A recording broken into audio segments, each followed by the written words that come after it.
Hi everyone, welcome back to this channel. So in today's tutorial, we will see how can you make the MSI monitor crosshair smaller.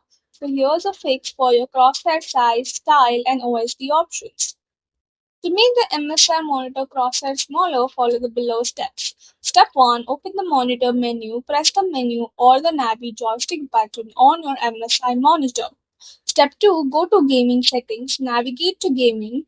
Step 3. Find the crosshair option. Select Screen Assistance, Crosshair or Aim Point. Name may vary by model. Step 4. Choose a smaller crosshair. Browse the available crosshair styles. Select the smallest option available. Step 5. Save and exit. Confirm your selection and exit the menu. If there isn't a smaller option, some MSI monitors only offer a few preset crosshair designs and do not allow manual size adjustment. In that case, your only option is to choose a different preset that appears smaller.